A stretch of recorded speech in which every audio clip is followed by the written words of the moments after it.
చెప్పు బుజ్జి కన్నా, ఏంటి ఈ టైంలో ఫోన్ చేసా? చాలా గుర్తొస్తున్నావు. ఒళ్ళు మండిపోతుందా, బ్లడ్ బాయిల్ అయిపోతుందా, అసలు ఈ బెస్టీ గాడెవడు మా మధ్యలోకి వచ్చి మా రిలేషన్షిప్ని పడేయడానికి అని. Most of the relationship these days ఇలానే కుప్పగూలిపోతున్నాయి. రీజన్ ఏంటంటే అవి స్టార్ట్ అయ్యేవే అట్రాక్షన్ మీద. అండ్ ఎప్పుడైతే ఒక రిలేషన్షిప్ అట్రాక్షన్ మీద స్టార్ట్ అవుతుందో అవి వాల్యూ సిస్టమ్స్ని సర్వైవ్ అవ్వలేకపోతున్నాయి.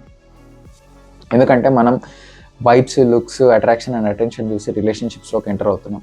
కానీ ఏదైనా ఒక రిలేషన్షిప్ హెల్తీగా ఉండాలి అని అంటే value system alignment and compatibility అనేవి అట్రాక్షన్ కంటే చాలా చాలా ఇంపార్టెంట్. అవి లేకపోతేనే కాన్ఫ్లిక్ట్స్ అనేవి స్టార్ట్ అవుతాయి. మేబీ నీకు బౌండరీస్ ఇంపార్టెంట్ అయి ఉండొచ్చు, అదే ఇంకొక పర్సన్కి ఎమోషనల్ ఓపెన్నెస్ అనేది వాళ్ళు వాల్యూ చేయొచ్చు.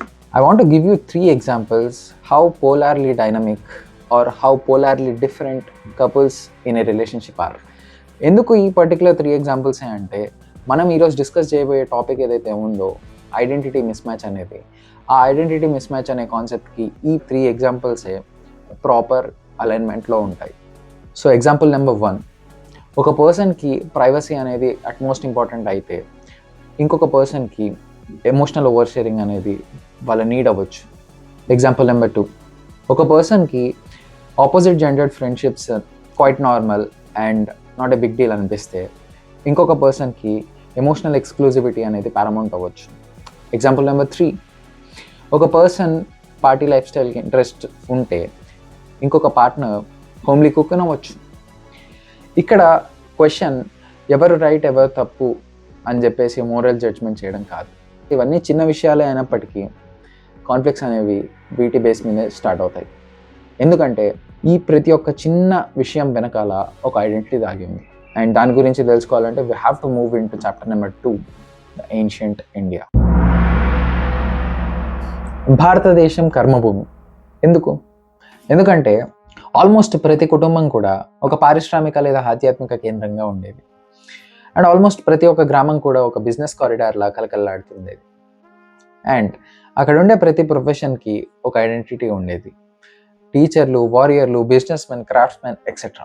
వాళ్ళు చేసే పనిని బట్టి, వాళ్ళ ఎడ్యుకేషన్, అప్బ్రింగింగ్ అండ్ కల్చర్ని బట్టి వాళ్ళని ఐడెంటిఫై చేసేవారు. ఈ ఐడెంటిఫై చేసే సిస్టమ్ ఏదైతే ఉందో that is called varna system. Just like how doctors are being called doctors and engineers are being called engineers nowadays. అసలు ఒరిజినల్ ఐడియా ఏంటి అంటే ఐడెంటిటీస్ అనేవి ర్యాండమ్గా బిల్డ్ అయ్యేవి కావు. It is build upon education, work, families and social exposure. వీటి వల్ల long term exposure ఉండడం వల్ల ఐడెంటిటీ అనేది షేప్ అవుతుంది. దీని కారణంగానే అప్పట్లో ఇంటర్వర్ణ మ్యారేజెస్ అనేవి అవాయిడ్ చేసేవాళ్ళు. Not because some varna is superior or some varna is inferior, just because they are different. ఎందుకు? రీజన్ ఏంటి అంటే వాల్యూ సిస్టమ్ ఇంకంపాటబిలిటీ రావద్దు అండ్ ఎలాంటి మిస్అలైన్మెంట్స్ రావద్దు. అండ్ మోర్ ఓవర్ అప్పట్లో ప్రొఫెషన్స్ అనేవి హెరిడిటరీగా కిందికి వెళ్ళేవి. అలాంటి ఇష్యూస్ ఏవి రాకుండా ఇంటర్వర్ణ మ్యారేజెస్ అనేవి అవాయిడ్ చేసేవాళ్ళు. కమింగ్ బ్యాక్ టు టుడే, ఇప్పుడు కూడా సేమ్ కాన్సెప్ట్ ఉంది.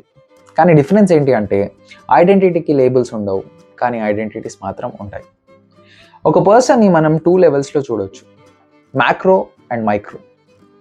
మైక్రో అంటే simple, habits, hobbies, likes, dislikes, tastes etcetera. వీటిని అడ్జస్ట్ చేయడం చాలా సింపుల్. కానీ మ్యాక్రోస్కి వచ్చేస్తే values, emotional boundaries, religion, social exposure, social lenience and relationship philosophy etcetera. ఇవి చాలా డీప్ రూటెడ్. అండ్ ఐడెంటిటీని ర్యాపిడ్గా, ఫోర్స్ఫుల్గా చేంజ్ చేయమనంటే it feels like abandoning their own self. ఒక పిచ్చుకని తుఫాన్లో తన గూటి నుండి బయటకు లాగేసినట్టుగా ఉంటుంది. అప్పుడు ఏమవుతుంది? లైస్, మ్యానిపులేషన్, బిట్రేయల్, రిజెంట్మెంట్ ఇవన్నీ కిక్కిన్ అవుతాయి. ఇక్కడ మనకి 2 ఆప్షన్స్ ఉంటాయి. ఆప్షన్ నెంబర్ 1, మీరు ఒకరినొకరు జెన్యూన్గా అర్థం చేసుకొని ఒకరి వాల్యూ సిస్టమ్కి ఒకరు రెస్పెక్ట్ ఇస్తూ మ్యూచువల్ అండర్స్టాండింగ్తో ఒకరినొకరు రీషేప్ చేయడానికి ట్రై చేయకుండా రెస్పెక్ట్తో, యాక్సెప్టెన్స్తో ముందుకు సాగడం.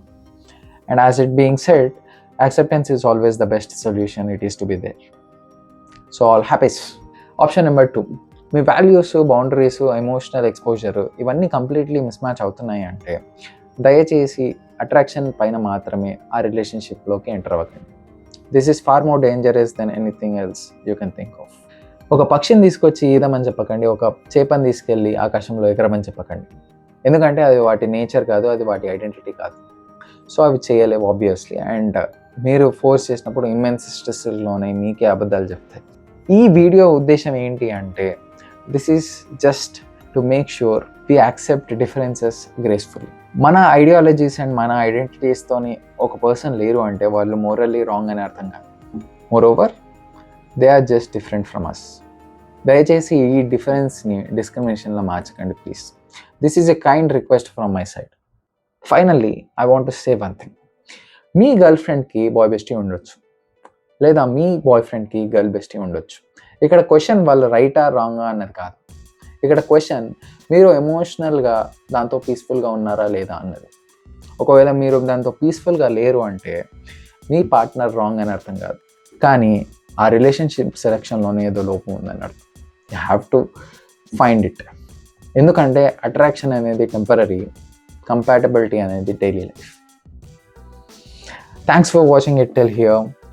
You're watching the Messico. This is Kovit Krishnan signing off. Bye. And next video to మీ ముందు ఉంటాను. Until then, take care.